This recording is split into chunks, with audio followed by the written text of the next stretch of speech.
Hello there, wandering listener, and welcome to this quiet corner of history. Tonight, we set out on a strange and shadowy journey, one that many have never heard of. Before we begin, I just want to say how glad I am that you're here. Whether you're curled up in bed, eyes growing heavy, or just looking for a peaceful story to calm your mind, you're in the right place. If you feel like sharing, let me know in the comments where in the world you're listening from and what time it is for you. I always enjoy seeing how far and wide this little community of sleepy history lovers reaches. And if you enjoy slow, atmospheric stories from long ago, consider subscribing. It helps more than you know. But for now, let the worries of the modern world fade away. Take a deep breath. Sink into your blanket. Imagine yourself in a candlelit hall, stone walls around you, the sound of fire crackling gently nearby, and a story, both strange and real, just beginning to unfold. In the year 1386, in the Norman town of Falaise, a tragedy shook the quiet streets. A young child had been found dead, his life taken by a sudden and shocking attacker. The accused was not a man, nor a wild beast, but a sow, a female pig owned by a local farmer. Witnesses said they saw the pig attack the child without warning, tearing at his flesh in the middle of the village square. The villagers were horrified and sought justice for the lost boy. But the law of the time was unlike ours. They did not simply kill the pig as a dangerous animal. Instead, they arrested her, chained her, and brought her before the town court. The sow was given a lawyer, as strange as that may sound to us now. The trial was held with great formality. Witnesses spoke of the terrible scene. The prosecution argued the pig was guilty of murder. The defense insisted that animals lacked moral understanding and could not be held accountable. After deliberation, the court found the pig guilty. The sentence was death by hanging. On the day of execution, the pig was dressed in human clothing, a white blouse and small cap, and paraded through the streets. The villagers gathered in silence, some in shock, some in grim satisfaction. The sow was then hanged from the gallows. It was a chilling reminder that in medieval times, justice extended far beyond the human realm. Some years later, in 1457, a similar case unfolded in the village of Savigny. This time, not one, but 7 pigs were accused. A mother pig and her 6 piglets were charged with killing a young boy near the village edge. All 7 were captured and confined under guard. During the trial, witnesses testified that the mother pig had blood on her snout and appeared to lead the attack. But questions arose about the piglet's role. Were these tiny creatures capable of understanding their actions? The judge pondered carefully. After days of deliberation, a decision was made. The mother pig was declared guilty and sentenced to death. But the piglets, due to their tender age and presumed lack of intent, were spared and returned to their owner. It was a rare moment of mercy in a harsh world. Not all animal trials were for violent crimes. In 1474, in Basel, Switzerland, a rooster was put on trial for a most unusual reason. It had laid an egg. At the time, such an event was seen as unnatural, even evil. The townsfolk feared that the egg could hatch a cockatrice, a mythical beast whose gaze was deadly. The rooster was arrested and brought before the court. Though the bird could not speak, the court found it guilty of unnatural acts. The sentence was death by burning at the stake. The rooster was tied to a post, the egg destroyed, and flames consumed the bird. Fear and superstition guided justice in those days. Other animals faced judgment as well. In 1314, a bull in France gored a man to death. The bull was captured and tried in court. The church declared the bull excommunicated, cutting it off from salvation. In some cases, bulls and oxen were executed publicly, sometimes burned, sometimes hanged. Horses also faced trials. In Dijon, in 1499, a horse was tried and executed for killing its rider. Even donkeys found themselves before the court. In a peculiar case, a donkey involved in an unspeakable crime was spared, thanks to testimony that it was a modest and virtuous creature. Justice was a strange and complex affair, deeply tied to medieval beliefs about sin and morality. Perhaps the most curious trials were those held against insects. In 1519, in a small French town, weevils devastated crops, threatening the community's survival. The townspeople, desperate and hungry, brought the insects to court. A lawyer was appointed to defend the weevils, arguing they were part of God's creation and had the right to eat. Though the judge was skeptical, the trial went on for weeks. Finally, the court ruled that the insects should be allowed to leave the area peacefully. Of course, the insects did not understand the verdict, and they remained. But the townsfolk felt justice had been served. These stories may seem strange or even amusing to us now, but they offer a glimpse into a world where fear, faith, and law intertwined in ways we might find unfamiliar. In medieval Europe, justice was a force that reached beyond people, into the barns, the fields, and even the smallest corners of nature. Tomorrow, we will continue this journey, uncovering trials of rats, church condemnations, and the slow fading of these curious practices. For now, let the fire crackle softly, and your eyes grow heavy, as history's oddest tales gently lull you closer to sleep. While pigs and roosters made headlines in small towns, there were others, quieter cases, where justice reached even smaller creatures. In 1522, in the French region of Autumn, rats were taken to court. The case was real. The documentation remains. The crime? The rats had been devouring the grain stored for the town. They were threatening the food supply. People were growing hungry. The church had already prayed. The villagers had already tried everything. And so, they turned to the courts. The rats were summoned to appear before the judge, and a lawyer was appointed to defend them. One, Barthélemy de Chasseneuze, who would later become one of the most respected jurists in France.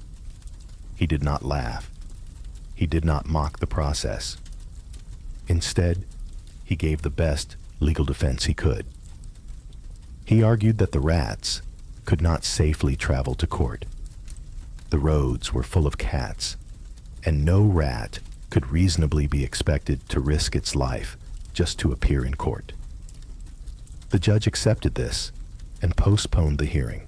When the rats still did not come, Chasseneuze asked that the summons be reissued and made more public, so that all rats could hear and understand. The court agreed. Of course, the rats never showed. But the process mattered more than the result. To the people of that time, treating the law as sacred, even when it involved animals, meant honoring the divine order of the world. And so the record shows that justice was offered, even to rats. Elsewhere, in Switzerland, another case unfolded, this time involving leeches. The leeches had infested a village pond and were threatening to overwhelm the fish population. Once again, a trial was held. The judge ordered the leeches to leave the area. A safe relocation zone was offered to them, a nearby riverbank where they could continue their lives without disturbing the villagers. The leeches did not respond, but the villagers felt reassured. The ceremony of justice gave them comfort in a world they could not always control. There were even trials against flies. In one case, a swarm of flies entered a monastery and disrupted daily life. They ruined the monks' food, swarmed the chapel, and made sleep nearly impossible. The monks prayed for divine intervention. But then they took a step further. They excommunicated the flies. The ceremony was held in Latin. The bishop delivered the sentence. And the flies, small, noisy, and utterly unaware, became the latest to be cast out by the church. It may seem absurd now, but in medieval minds, sin was not confined to humans. Animals, too, could be guilty.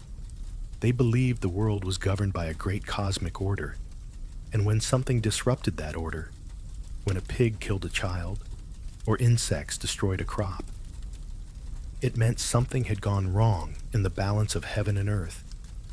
Justice was a way of setting it right again. And if the courts could not truly control nature, they could at least show that they had tried. In many places, the local priest would be called to bless the courtroom. The judge might cross himself before hearing testimony against an ox or a dog. Insects, in particular, were treated with both fear and reverence. Some believed they were messengers of God. Others thought they were tools of the devil. This is why trials against them could last weeks, even months. In one town, caterpillars were tried for destroying a vineyard. The town offered them an untouched plot of land as a peace gesture. When the caterpillars did not accept, or rather, continued to eat the vineyard, the town excommunicated them. The ceremony was serious. The caterpillars were condemned in the name of the Father, the Son, and the Holy Spirit. Afterwards, the townspeople believed they had done all they could. And slowly, nature moved on. Sometimes, the accused animals were not real at all. In medieval bestiaries, old illustrated books that described animals, both real and imagined, creatures like unicorns, dragons, and manticores were believed to exist. And if they were believed to exist, they could be judged. Though we have no surviving court records of dragons being tried, there are tales in church writings of imaginary beasts being condemned in sermons. Their evil discussed as though it were factual. It's a strange echo of justice, where belief alone made something real enough to fear. But gradually, things began to change. As the Renaissance dawned, science crept into the medieval world. Slowly at first, then rapidly. People began to understand that animals acted on instinct, not malice.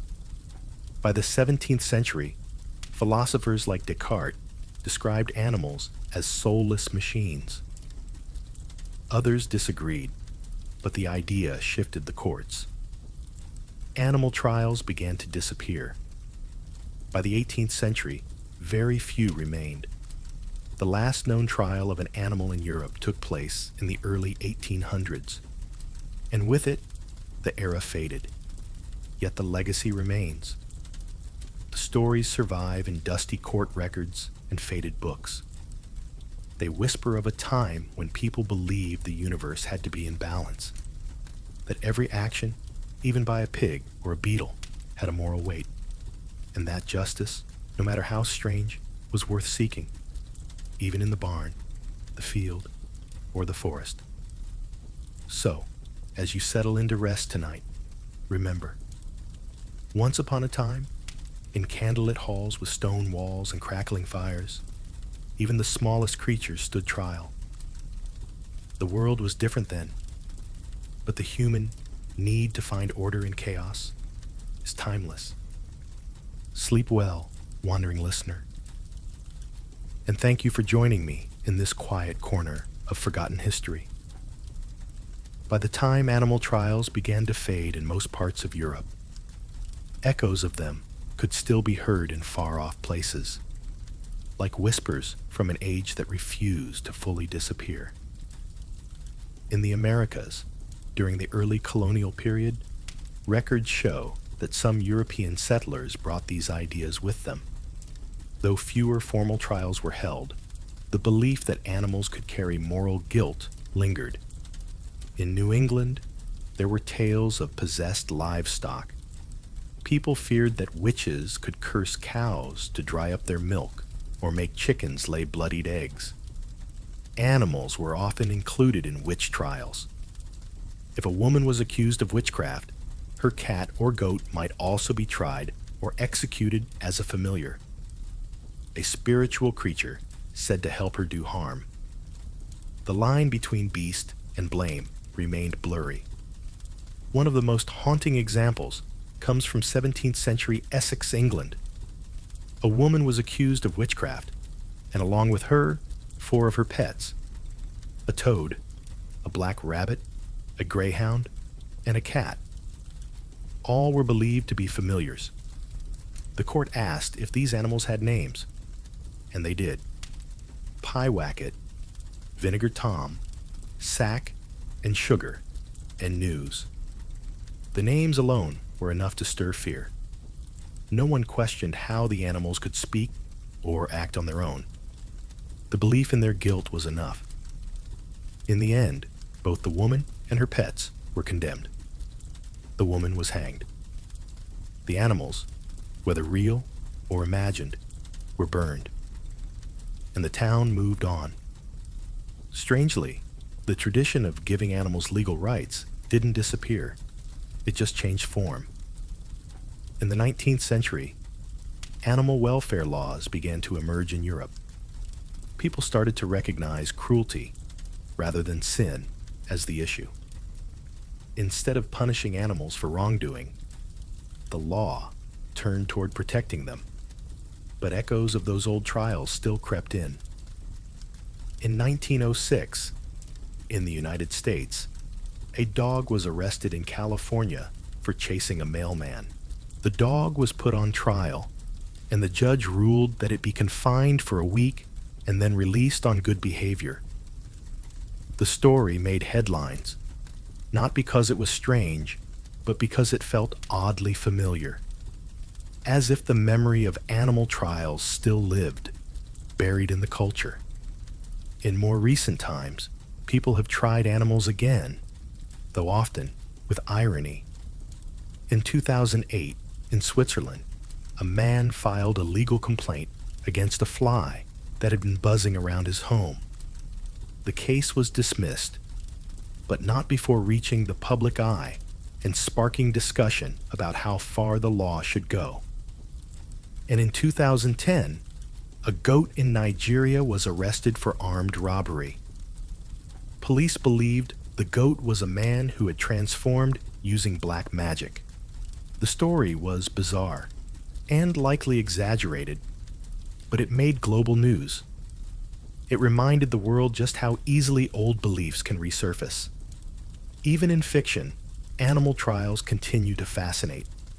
Writers, filmmakers, and historians have drawn inspiration from the old court records. In novels and short stories, pigs are still put on trial. In films and plays, roosters are burned for laying eggs. And in podcasts and bedtime history shows, like this one, the stories are retold, not for judgment, but for wonder. Why do these tales still capture us? Perhaps it's because they reveal something timeless about human nature. We fear what we can't explain. We try to control chaos with rules, even if those rules seem strange in hindsight. And we need to believe that justice, in some form, is possible, even if it's carried out against a beetle, a bull, or a bird. There's also something oddly comforting in these stories. In a world full of unpredictability, harsh winters, failing crops, plagues, and war, people still tried to make sense of it all. They brought animals to court, not always out of cruelty, but out of desperation to understand. If a pig was guilty of murder, that meant the world still made sense. If a rooster could be punished for laying an egg, perhaps the village would be protected from evil. It wasn't rational, but it was ritual. And ritual brought peace. Not every story ended in fire or rope. There are records of towns where animals were spared. In some places, dogs who bit their owners were forgiven. Cats who were feared as witches' companions were released. One famous story from the late 1700s tells of a monkey who bit a priest during a church service. The villagers wanted the monkey punished, but the judge declared that the animal was simply acting out of fear. It was let go, and the village learned to build fences instead of blame. Over time, the world grew quieter. Animal trials faded into legend. Courtrooms lost their pigs and their roosters. Judges no longer ruled on the guilt of caterpillars, and the fires that once burned imaginary crimes slowly turned to embers. But the stories remained. And now, centuries later, we tell them not to punish, but to remember, to understand how far we've come, and how strange the road behind us truly was. So, as you lie in bed tonight, think of the quiet candlelight flickering on old stone walls, of distant voices in a courtroom where no one speaks your language, of animals standing in places built for people, and of a time when justice reached out its hand to all creatures, great and small. Sleep well, wandering listener. And thank you for staying with me in this forgotten corner of history. Long before the pigs of Falaise or the rats of Autun, ancient civilizations also held animals in the grip of justice. Though their beliefs were different, the rituals were no less strange. In ancient Greece, if an inanimate object or animal caused a person's death, it could be tried and sentenced. A statue that fell and crushed a man might be taken to court. A cart that ran over a child could be banished. And yes, an animal that killed someone could be condemned. There's a famous case from Athens. A bronze statue fell and accidentally killed a passerby. The court put the statue on trial, found it guilty, and ordered it thrown into the sea. This was not just justice, it was ritual purification. The idea wasn't to punish the object, but to cleanse the city of guilt. To leave the death unpunished would invite the gods' anger. Even rivers could be judged. The river Archeon, accused of drowning too many people, was once ceremonially cursed by local priests. People feared what they couldn't control. And law was their way of speaking back to the universe. In ancient Rome, animals were usually punished without trials. If a dog bit someone, it might simply be beaten. But in some cases, symbolic punishments were used instead. Once a year, Roman priests would perform the October horse ritual. They'd sacrifice a horse to Mars, the god of war, and then hold a mock battle between neighborhoods to win its severed head. The ritual blended death, justice, and civic pride. And though it wasn't a trial, it showed that animals could carry symbolic meaning, even in death. The idea that animals held spiritual weight was not unique to Europe. In parts of Africa and Asia, stories and customs treated animals as beings with power, sometimes sacred, sometimes dangerous. They weren't tried in courts like in medieval France, but they were often held responsible for misfortune or illness. In ancient India, the laws of Manu warned that if a cow was harmed, even accidentally, it could bring about cosmic punishment. Cows were sacred. Their suffering echoed through karma, like ripples in water. This wasn't justice in the Western sense, but a kind of spiritual consequence believed to affect both humans and the balance of the universe. Even in Norse mythology, animals had roles to play in fate. Wolves, serpents, goats. They weren't just creatures. They were symbols of destiny, revenge, and divine punishment. One tale speaks of the wolf Fenrir, who was destined to devour the world. The gods bound him in chains, but at great cost. Even the gods feared animal justice. Back in medieval Europe, some believed animal crimes were tied to the devil himself. If a pig went wild, they thought it had been possessed. If a cat stared too long, it was suspicious. If a dog howled at night, it was a sign of death. And so trials became not just legal events, but spiritual battles. To condemn an animal wasn't just about law. It was a way of fighting back against invisible forces, of restoring order in a time of fear. As the centuries passed, people began to laugh at these old practices. Writers mocked the idea of putting pigs in court. Philosophers called them superstitions, and judges stopped issuing summons to caterpillars. But even now, we still talk about them. We write books, film documentaries, and tell sleepy stories like this one, under the soft flicker of imagination. Why? Because strange as it all sounds, these stories show something very human. Our desire to make sense of the world, to find order in chaos, to believe that everything, even a pig or a weevil, has a place, a reason, a meaning. In modern times, animals no longer face judges in the traditional sense, but we still wrestle with what they mean to us. Some people fight for animal rights, calling them legal persons. In Argentina and India, courts have ruled that certain animals, like orangutans or elephants, deserve basic legal protections, like safety or freedom. Others argue that animals are still property, not people, that while we should treat them kindly, we should not give them rights in the same way as humans. It's an ongoing debate, one that echoes the old tension. Are animals moral beings, or are we simply projecting our own values onto them? In some rare modern cases, animals have technically gone on trial again. In 2017, in India, a monkey was arrested for attacking tourists.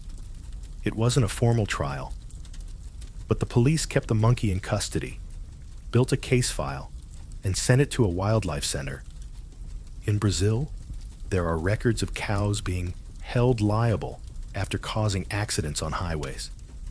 Again, no judge in robes, but the law still found a way to speak. And so, the story continues. Not with gallows or torches, but with legal debates, courtroom arguments, and quiet whispers of ethics in university halls. The animal trials of the past may be over, but the question they asked about blame, morality, and meaning still lingers. It lingers in every zoo, every pet shop, every debate about animal testing, factory farming, or extinction. As you rest tonight, let your thoughts drift to a time when cats wore cloaks in courtrooms, when beetles were summoned to appear, when lawyers spoke on behalf of insects, and when justice meant more than guilt. It meant restoring harmony to a world full of mystery. As our journey through this strange corner of forgotten history begins to near its final stretch, we find ourselves walking more slowly now. Not because the stories are any less peculiar, but because there's a certain hush settling in. The torches along the courtroom walls are flickering low, and the echoes of past trials feel more like memories than moments. Still, there are a few more tales to share, a few more creatures who once stood before judges and altars, and a few final questions left to ask. One of the strangest trials in all of history did not involve an animal at all, but a corpse. In the year 897 in Rome, Pope Formosus was placed on trial. 9 months after his death, his rotting body was exhumed, dressed in papal robes, and seated on a throne in a courtroom. A living deacon was assigned to speak on his behalf, though the Pope himself, long silent, could not defend his actions. The court found him guilty of violating church law. His body was stripped of its sacred garments. The fingers that once blessed were cut off, and the corpse was tossed into the Tiber River. It was called the Cadaver Synod, and it remains one of the most macabre public trials ever recorded. But even in its horror, it reveals something familiar: a deep human obsession with ritual, blame, and cleansing. In another place and time, it wasn't a pope, but a ghost that stood trial. In medieval Germany, haunted homes were sometimes brought before the church. Families would testify that a spirit was tormenting them, breaking dishes, whispering in dreams, or howling in the night. And so, with incense and scripture, a formal proceeding might begin. The ghost would be named, summoned, and judged. If guilty of disturbing the living, the spirit could be sentenced to exorcism or symbolically exiled from the home. Justice was not just for the living. It was for whatever moved in the shadows too. Not all of these stories are filled with fear. In 1750, a rare moment of kindness was recorded in a French village. A man had mistreated a donkey, violently and cruelly. The townspeople were horrified. The man was brought to trial, and so was the donkey. But this time, the outcome was different. Villagers testified in defense of the donkey's gentle nature, how it had helped carry wood and water, never causing harm. The court found the man guilty, and the donkey was formally cleared of all wrongdoing. It was a small case, but it showed that sometimes the old court still had space for compassion. As beliefs shifted and law evolved, some of these ancient ideas softened, but didn't vanish. Even today, echoes remain. In 2017, a monkey in India was detained after attacking people in a village. He was never put on formal trial, but he was held, documented, and eventually transferred to a sanctuary. In Brazil, cows that wandered onto highways and caused accidents have been assigned legal liability. Of course, the true responsibility lies with the owners, but the cases still echo those old questions. Who is to blame when no one seems in control? We may laugh at these stories: pigs on trial, ghosts in court, monkeys in custody. But in truth, they reveal something that still lives deep in us: a desire for order in a chaotic world, a longing for ritual, even when the logic seems strange, and a belief, ancient and enduring, that even the smallest life carries meaning.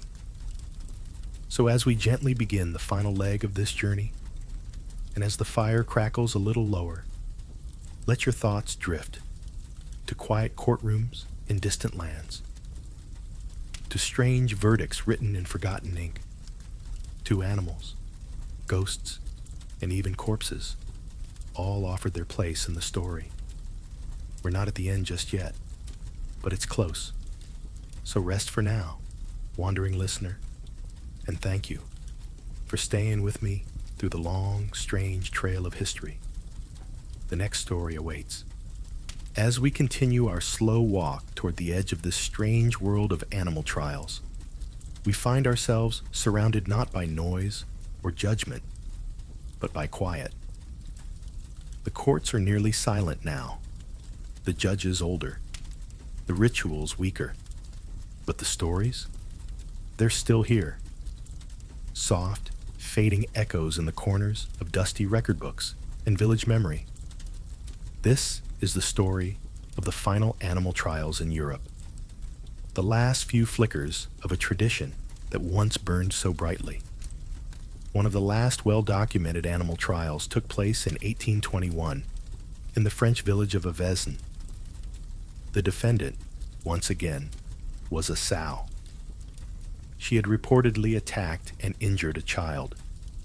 The townspeople, unsure how to respond, did what their ancestors had done for centuries. They summoned the local magistrate. They gathered witnesses. They held a trial. The pig was sentenced to death.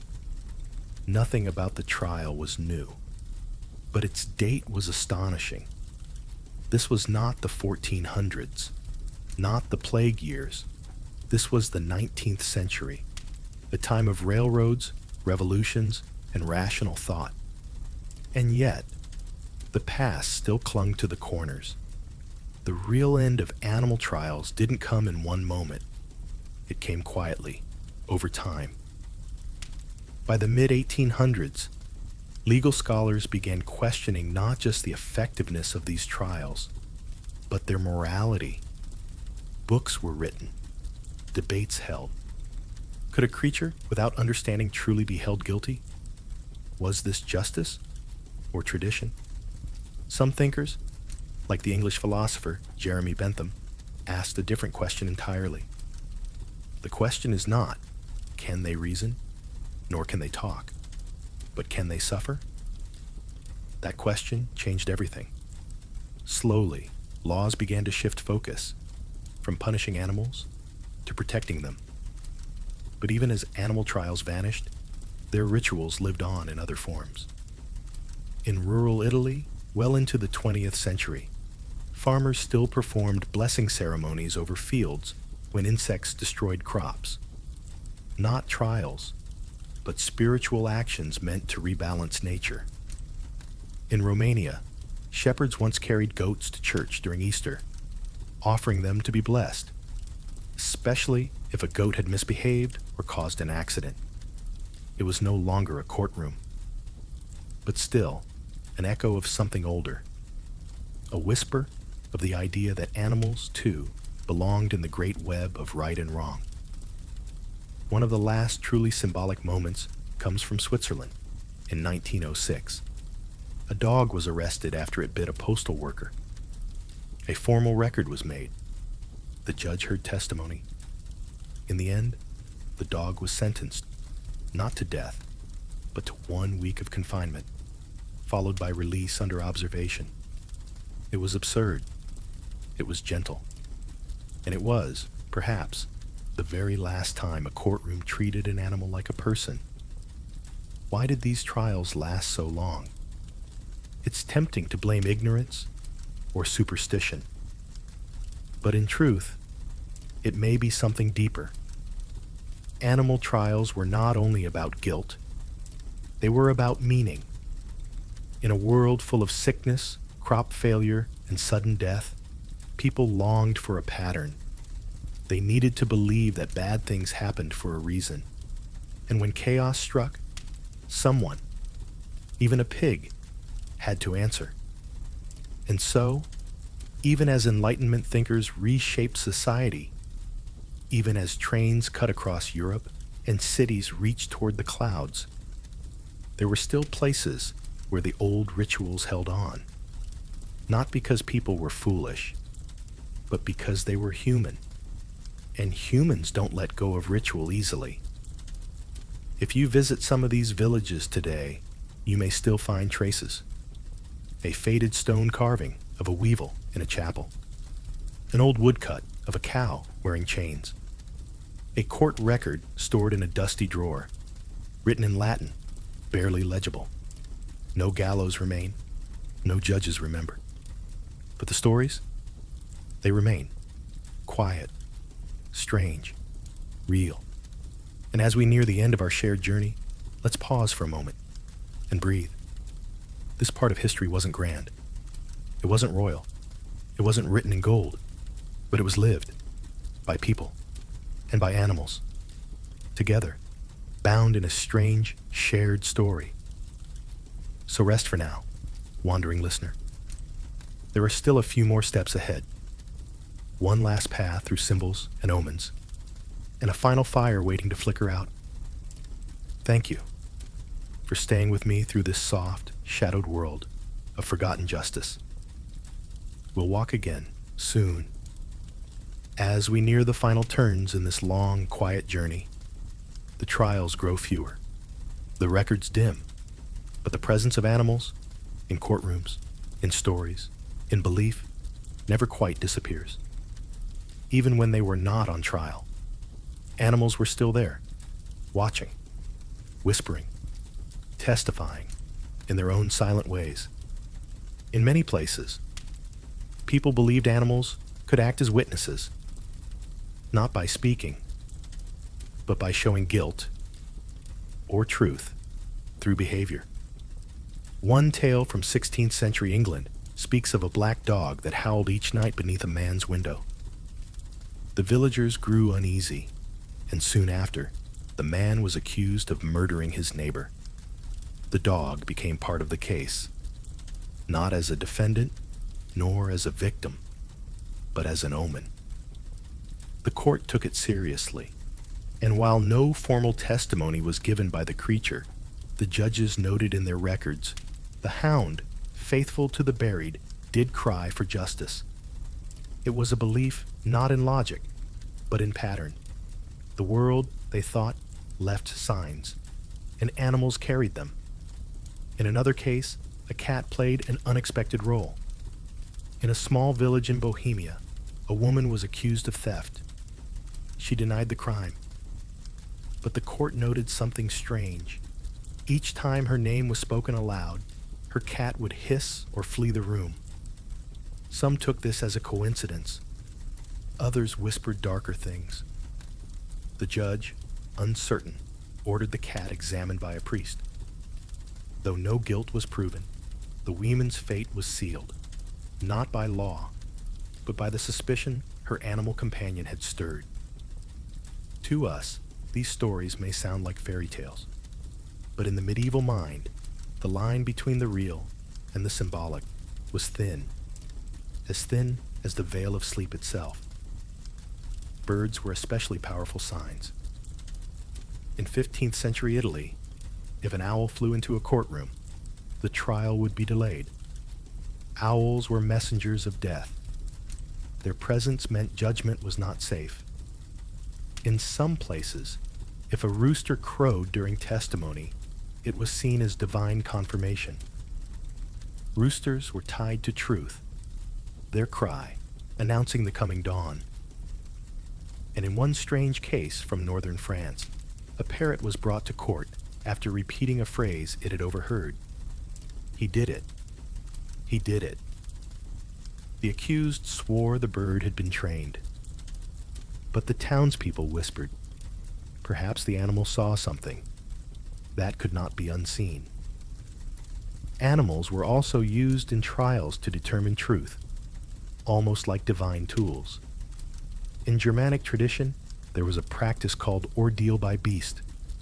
A suspect would be placed in a room with an animal, often a dog or a wild bird.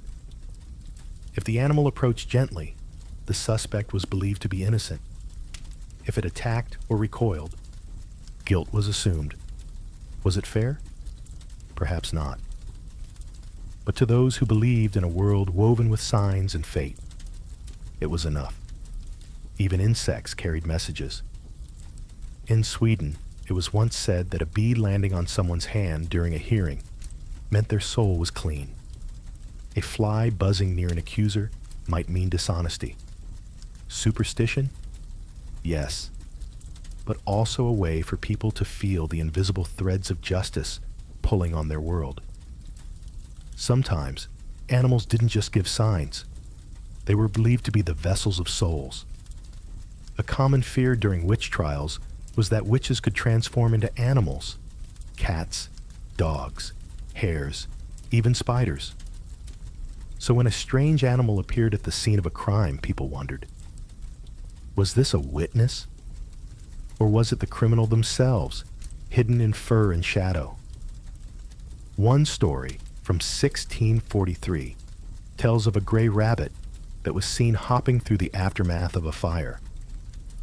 No one knew whose it was, and when they tried to catch it, it vanished into the woods. The town's priest declared, "This was no ordinary beast. It has seen what was done." Perhaps it was the doer. The case was never solved, but the rabbit, it remained in the records, listed not as suspect, but simply as the silent one. And even now, in modern times, some of these ideas quietly remain. How many of us still sense something deeper when a cat stares too long, or when a dog refuses to enter a room? How often do we say, "Animals know"? They can feel it. They sense what we do not. So maybe they were never just beasts. Maybe they were the ones who watched us in the courtroom, by the hearth, beneath the gallows.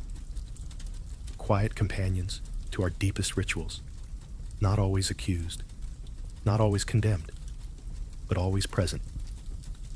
As we move into the final part of our story, let your mind rest on these soft, flickering images. A cat sitting beside a candle, an owl watching from a tree, a dog pacing beneath the window, long after midnight. They've always been there, not only as creatures, but as mirrors. Thank you, wandering listener, for staying with me on this long and curious road. One final chapter lies ahead, the quietest of all. Let's walk there together, very slowly, and now. As the lanterns grow dim, and our steps echo faintly through the final halls of this ancient world, we arrive at the quietest place of all, a space not for trials, nor for justice, but for reflection. For behind every case, every sentence, every pig and insect condemned, there was always something more. A question, a fear, a lesson. In the medieval mind, animals were not just physical beings. They were moral ones, symbols, messengers, reflections of sin and virtue. Churches and courts alike told stories of beasts who sinned and were punished. But these stories were rarely about the animals themselves. They were about us. In sermons, animals often became parables. The wolf, with its hunger and teeth, symbolized greed. The serpent, a creature of temptation. The goat, a sign of stubbornness and sin. The sheep, innocent and good, led safely by the shepherd. Priests would speak of these animals in their sermons, warning listeners not to become like the fox, cunning and sly, or the crow, filled with vanity and pride. And sometimes, these tales grew so vivid that they stepped out of storybooks and into courtrooms.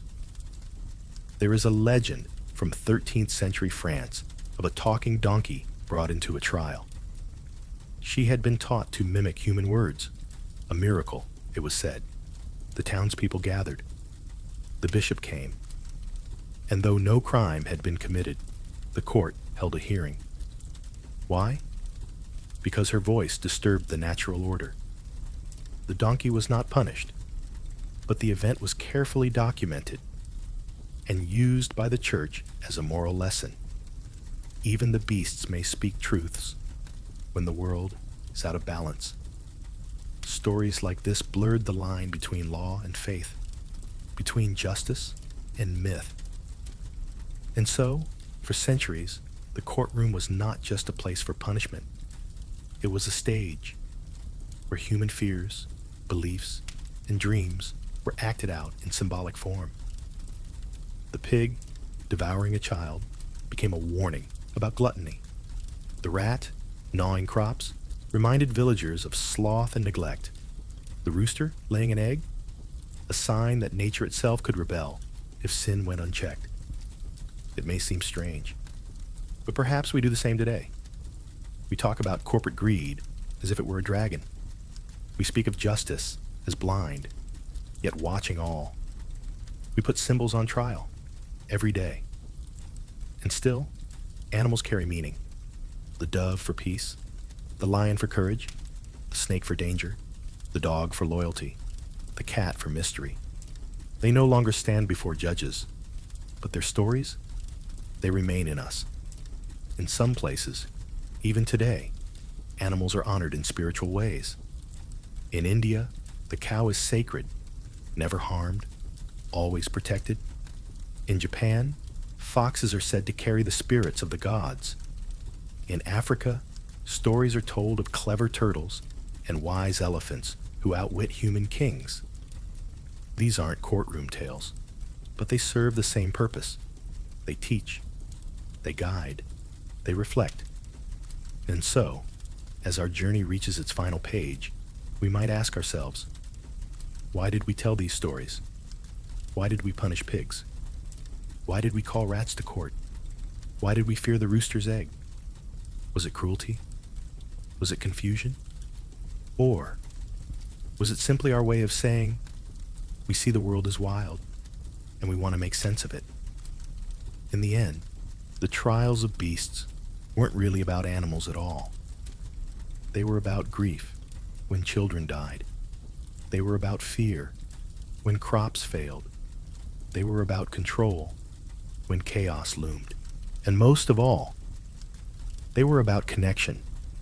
Because to put an animal on trial is, in its own strange way, to say, we share a world. And now, wandering listener, your candle is nearly spent. The court has long since emptied. The ink has dried, the fire has faded, but the stories remain.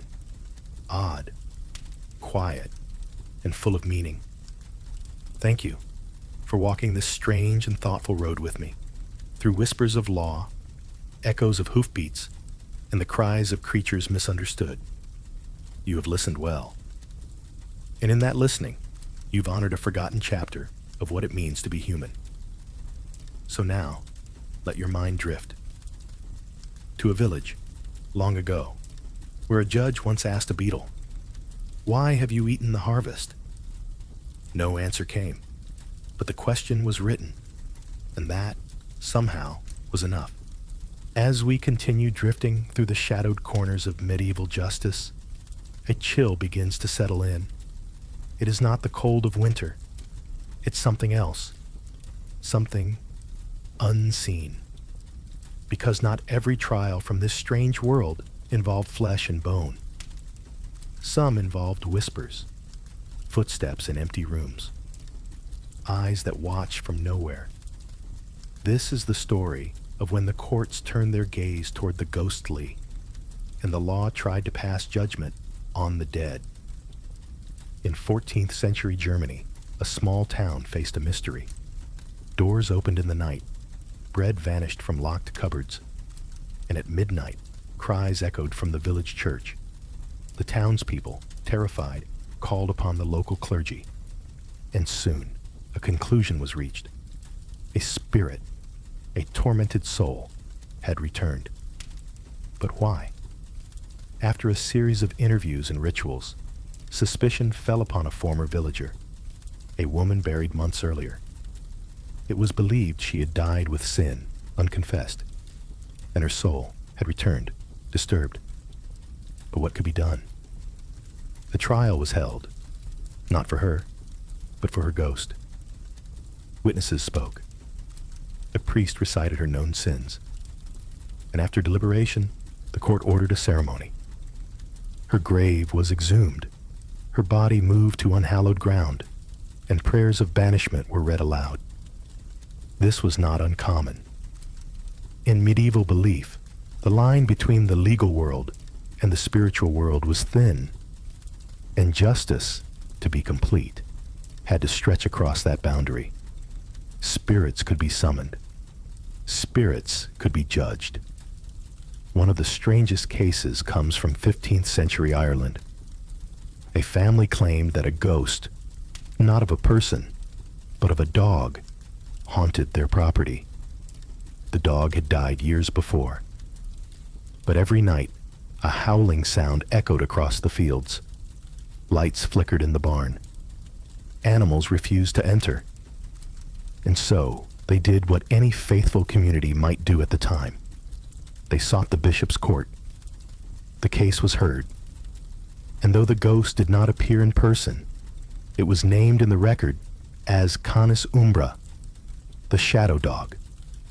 The bishop declared the haunting a disruption of peace, and a ritual of exorcism and expulsion was performed.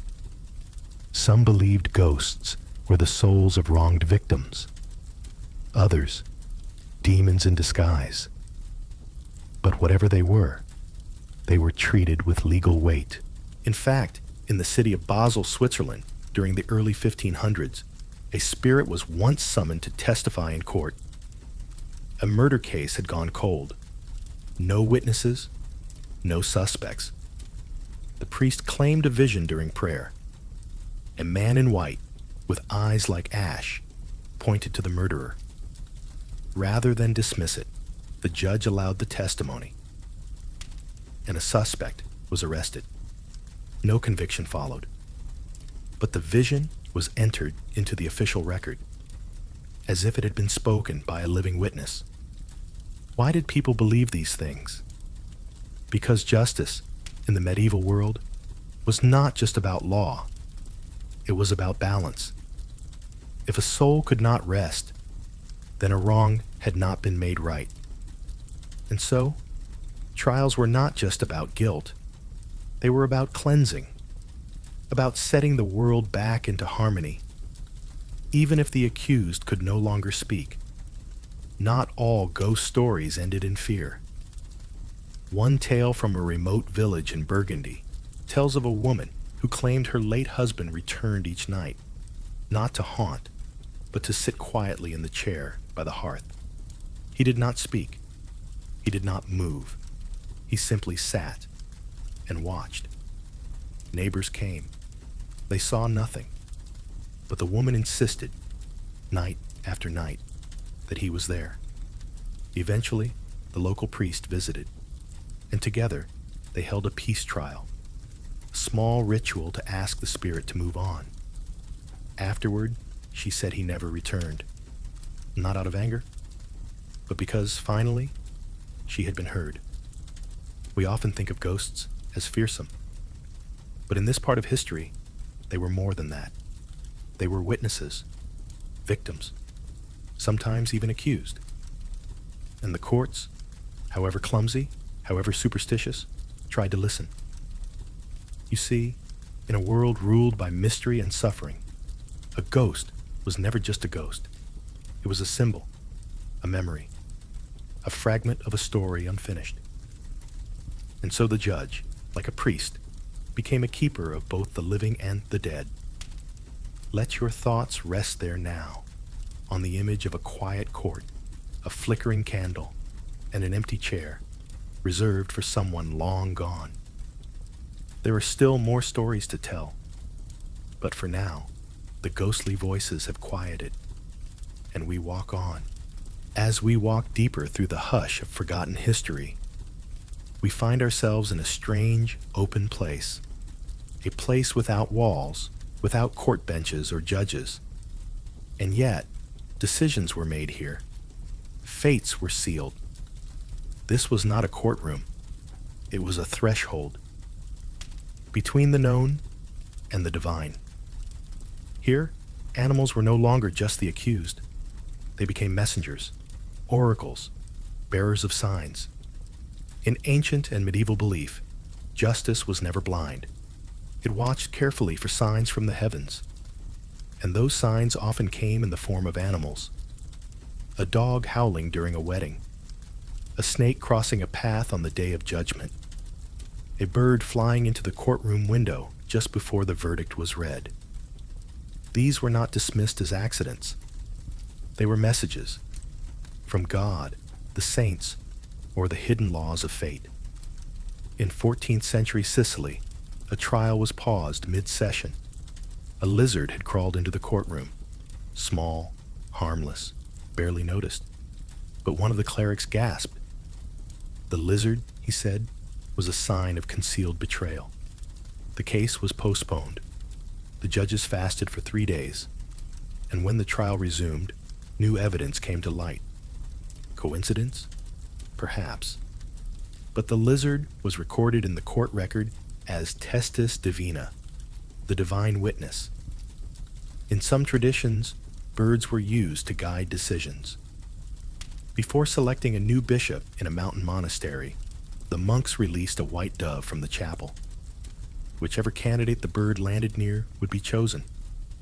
It sounds like myth, but these events were real, carefully noted in sacred logs. To the people, the will of God did not need words. It had wings. It had feathers. Even in war, animals were consulted. During the Crusades, commanders sometimes delayed battles if horses refused to advance on a given morning. Not out of fear for the army, but because the beast, it was believed, sensed doom. One chronicler writes, "The mare turned its head 3 times from the east, so we waited, and a storm came that would have drowned us all. The horse was never praised, never rewarded, but its actions were remembered." In courtrooms, too, the behavior of animals was watched closely. A prisoner on trial might be brought face to face with his own dog. If the animal wagged its tail, some believed it showed innocence. If it growled or backed away, guilt. Sometimes the courts didn't act on these signs, but they noticed. They wrote them down, and that alone made the moment matter. In Eastern Europe, a stranger practice emerged, the trial omen ritual. A town facing a difficult legal case might release a goat or a lamb into a circle of gathered villagers. Whichever direction the animal walked would determine which side was favored. It was not the only evidence used, but it often tipped the scales.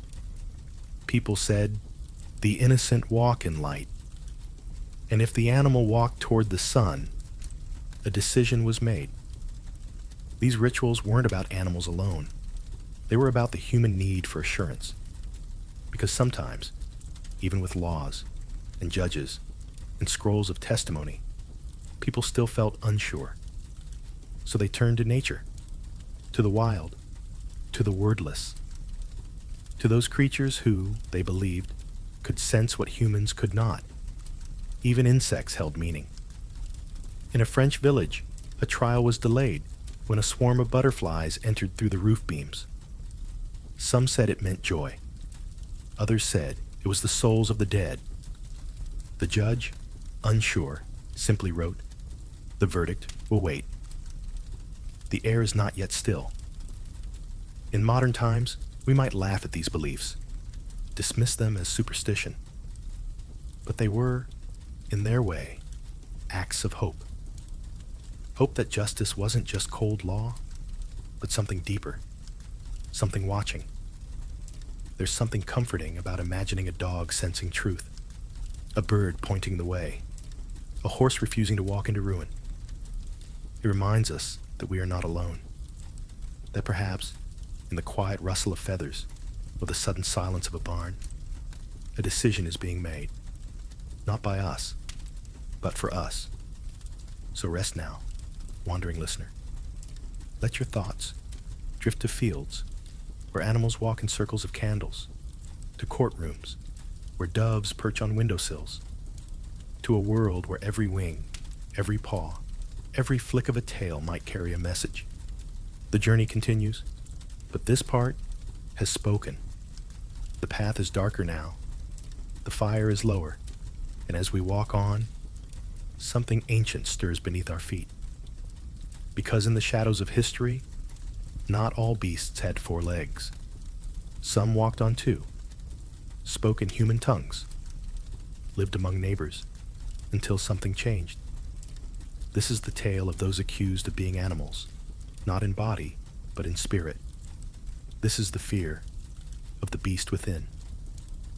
In the late Middle Ages, one fear grew louder than all the rest, the fear of transformation, of men becoming wolves, women becoming cats, children cursed to become snakes, or mice, or flies. Not in fairy tales, but in real courts, with real judges, writing real sentences. The most famous of these fears was lycanthropy, the belief that a human could turn into a wolf. Across Europe, from the forests of Germany to the hills of France, dozens of people were tried not for theft or murder, but for being werewolves. And these were not whispered accusations. They were public trials. In 1589, a man named Peter Stump stood before the court in Bedburg, Germany. He was accused of being a wolf in the flesh, one who prowled at night, devouring livestock, and, it was said, children. He confessed, whether by torture or guilt, we cannot say. He said he wore a magical belt that let him change form. He described acts no one should speak aloud, and so he was sentenced, not as a man, but as a beast. His body was broken on the wheel, his head placed on a spike, and beside it, a carved wolf's head, nailed high for all to see. Other stories are softer, stranger. In a Polish village, a woman was brought before the court after villagers swore she had turned into a crow during a storm. No one saw it clearly, but a boy said she vanished, and a black bird flew from her chimney. A baker said she always walked without leaving footprints in the snow. She denied it all. But the fear was stronger than her words. The court declared her half beast in nature, not guilty, but marked. She lived the rest of her days alone. What caused these stories? Some say disease, rabies, epilepsy, or ergot poisoning. Others say dreams, shared by a frightened town. But in truth, the cause may be simpler. Fear of losing control. Fear that beneath the polite, prayerful skin, something wild still stirred. There is a tale of a boy in Brittany, France. Quiet, gentle, but he would disappear for days, then return with blood under his nails. When asked, he said the forest called to him, that sometimes he ran on all fours. He was taken to the monastery, then to the judge. They examined his teeth, his eyes. He was found not guilty, but the record says the beast did not speak through him, but perhaps it waits. Not all feared the beast within. Some embraced it. In certain cultures, the idea of shifting form was a gift.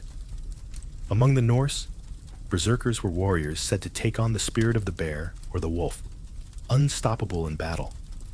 Among some Slavic tribes, the owl woman, the foxman, the stag singer were respected, even honored. But in Christian Europe, such gifts became suspect. The wild was sinful. The human must remain human.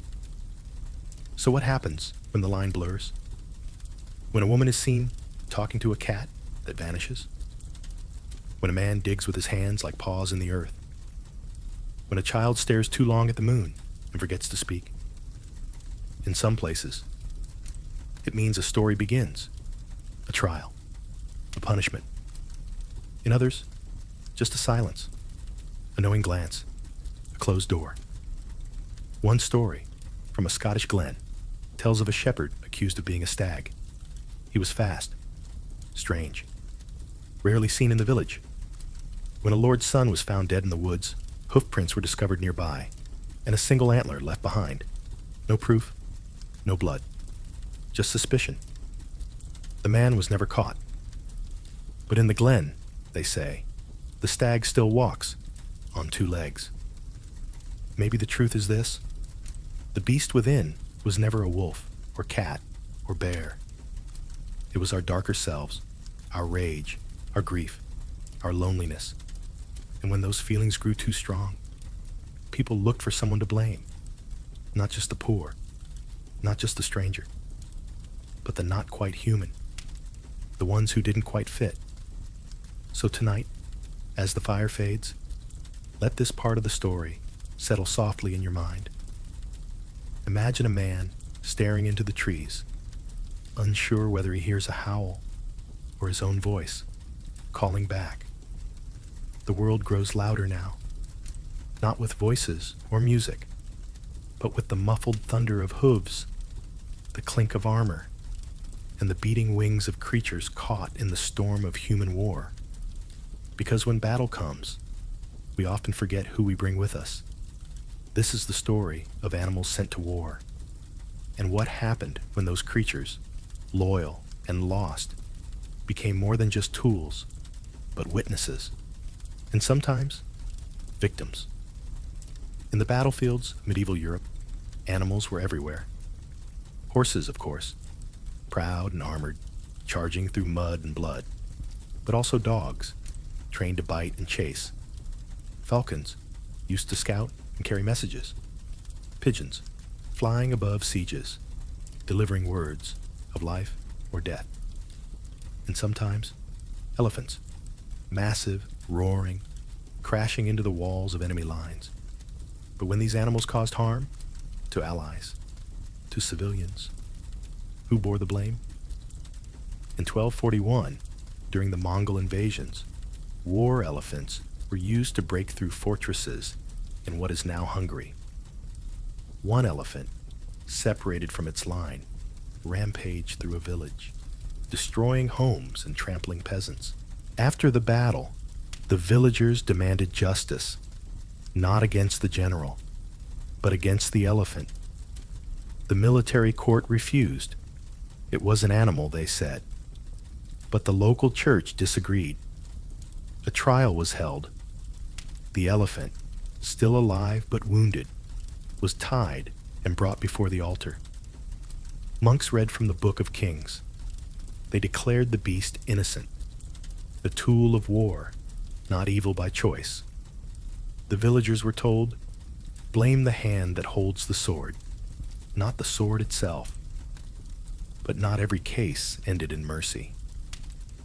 In a northern French town in the 14th century, a military horse broke from its ranks during a civil skirmish and trampled a merchant's daughter. The townspeople captured the horse, and though the knight who owned it pleaded for its life, the council ordered its execution, public and symbolic. The record reads, it had been trained to kill, and so it did. What a strange thing, to punish a horse, to ask it why, to assume intention where there was only instinct. And yet, this was the medieval mind, to see meaning in every act. If a sword slips, the blacksmith may be blamed. If a dog bites, the owner is questioned. But if an animal kills during war, was it not also part of the battle? Carrier pigeons faced no trials, but they bore the burden of decision. They flew through storm and arrow, carrying tiny scrolls tied to their legs. A message too late could cost lives. And so, pigeons were honored, and sometimes punished. One German city fined a pigeon trainer after several birds returned without messages. No trial. But the blame was real. The birds were seen not as wild, but as part of the machine of war. Dogs were different. They could choose. They could be loyal. Or so people believed. In 1429, a battle between feuding lords was interrupted when one of the war dogs turned against its own side. The dog, a large mastiff, bit its handler and attacked Allied soldiers in the chaos. Captured and chained, it was brought before the field commander. The handler insisted the dog had been cursed or bewitched. The soldiers demanded its death. Instead, the commander pardoned it. He said, "It is not treason when a beast obeys its heart." The dog was released into the wild. There are legends, too, of cats used to spread fire in besieged cities, of pigs covered in pitch, set aflame to panic enemy horses, of birds trained to drop small stones on castle defenders. Not all of these stories are true, but the fear they inspired was. And sometimes, fear alone was enough to demand justice. But one story, quiet and real, comes from a battlefield in Italy. A donkey, used to carry water, wandered between both sides. Neither army shot it. It moved slowly, with gentle eyes, across trenches and camps. At the war's end, the donkey was brought to the court, not to stand trial, but to be thanked. The judge wrote, "Let it be known, this beast, who asked no side and took no life, saved more than any man with sword or banner." The donkey lived out its days in peace. Perhaps this is the lesson, that even in war, the worst of human inventions, we still saw animals as actors, not just tools, not just muscle and fur, but something in between, close to us, and sometimes too close. Today, we honor war animals in stone, statues of dogs, ears alert, bronze horses rearing, plaques for pigeons with medals on their necks. We no longer put them on trial. But the memory remains that once, in a world where the sword ruled, we still wondered what the horse felt, what the dog knew, what the crow might carry in its cry. As we continue our slow journey through forgotten halls of medieval justice, the air grows thick with whispers, not of the creatures seen, but those only felt, the unseen beasts. In the medieval mind, not all animals were flesh and bone. Some were thought to be spirits, familiars, magical creatures who walked unseen alongside humans, sometimes helpful, sometimes dangerous. One of the most feared was the witch's familiar, often imagined as a small black cat, a toad, or a crow. These creatures were said to be witches' companions, creatures of the night, bound by dark magic. And when a witch was brought to trial, her familiar was often summoned as evidence. In 16th century England, during the height of the witch hunts, a woman named Alice Nutter stood accused. She denied the charges, but witnesses claimed her black cat hissed and scratched anyone who came near. The cat was captured and brought to court. Though it could not speak, the behavior of the animal was taken as a sign. To touch the cat was to invite misfortune. And so, the trial was sealed with the silent testimony of the familiar. Alice was found guilty. Not all familiars were evil, though. In some regions, small animals were believed to protect their owners from harm. In a Swiss village, a farmer's daughter was accused of witchcraft. Her supposed familiar? A white mouse. The mouse was kind and calm. The court ordered it released, and the girl was spared. But her family lived under suspicion for years. Magical beasts were also feared in the woods. The fairy hounds, large ghostly dogs said to roam the forests at night, guardians of otherworldly secrets. A man once claimed he was chased by one. He fled to the village and was accused of consorting with the fairies. Though the dog was never caught, its presence in the story sealed his fate. Invisible creatures also haunted the imaginations of judges. The incubus and succubus, demons taking animal forms to visit humans at night. Though these were spirits, animals were often blamed for their actions. A stray dog seen lurking became the embodiment of evil. Trials sometimes involved the destruction of these animal demons. Some animals were accused simply because they behaved strangely. A rooster crowing at midnight, a horse refusing to move, a cat staring into empty corners. To the medieval mind, these signs meant the unseen was near, and sometimes justice was sought, not against the animal, but the dark forces they represented.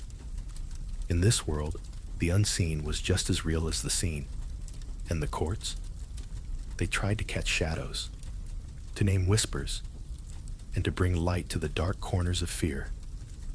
Rest now, wandering listener, and imagine the soft rustle of invisible wings. the quiet steps of creatures never fully understood, and the slow, careful voice of a court seeking truth, even in the dark. As our journey continues, the night grows gentler, the shadows soften, and the stories shift from fear to something warmer, because not all beasts were accused, not all were on trial. Some were protectors, guardians, silent watchers over homes, villages, and sacred places. In medieval villages, animals were more than companions. They were guardians of hearth and heart. The dog was chief among these protectors. Faithful and fierce, dogs were often seen as symbols of loyalty and vigilance. In England, a common belief held that a dog could sense evil before any human. There are stories of dogs growling at shadows, alerting their owners to approaching danger. In some cases, dogs were given seats in the home, a place near the fire, where their presence was a comfort. Sometimes, though, these guardians were misunderstood. A dog that barked at a passing stranger could be seen as suspicious.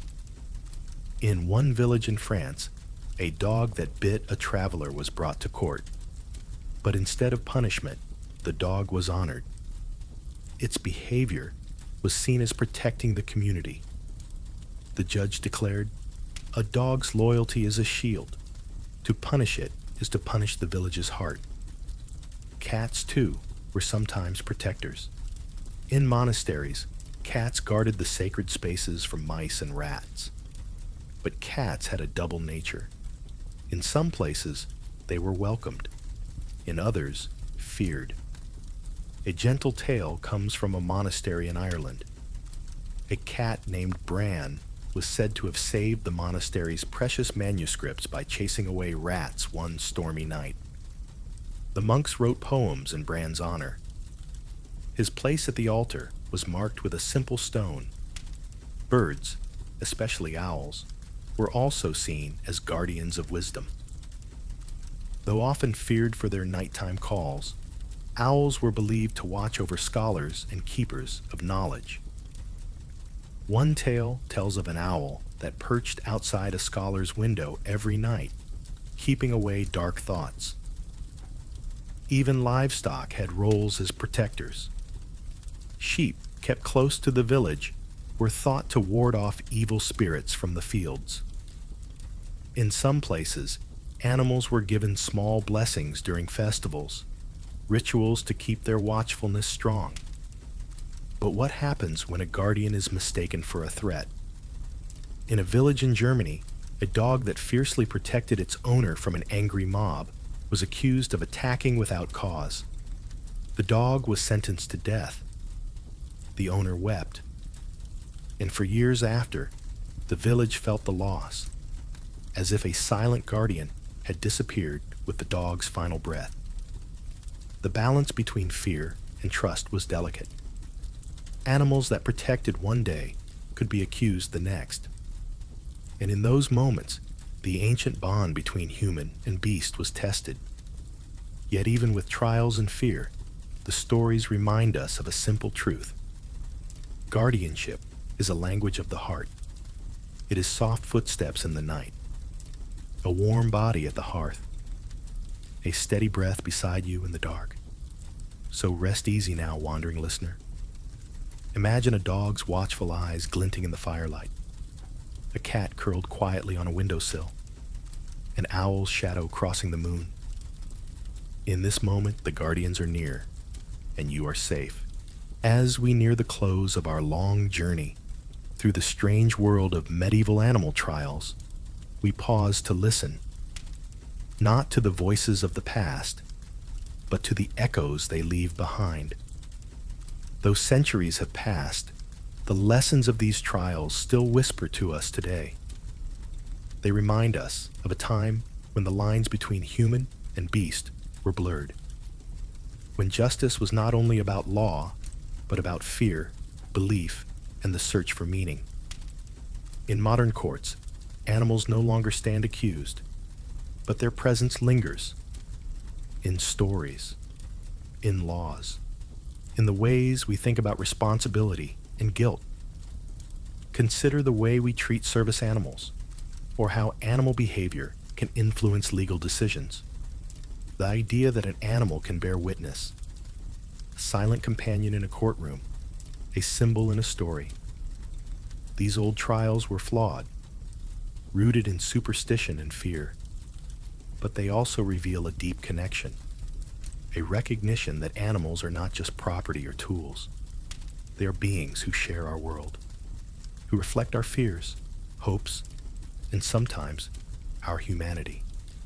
In literature and art, in folklore and film, the echoes of these trials still resonate. The werewolf, the witch's familiar, the loyal dog who saves a life. And perhaps in those stories, we find something important. A reminder that justice is complicated, that truth is layered, and that empathy, even toward those who cannot speak, is a gift passed down through generations. So, wandering listener, as you settle deeper into rest, let these echoes soothe you. The past is never truly gone. It lives in the quiet moments, in the flicker of a shadow, in the soft breathing of a sleeping animal.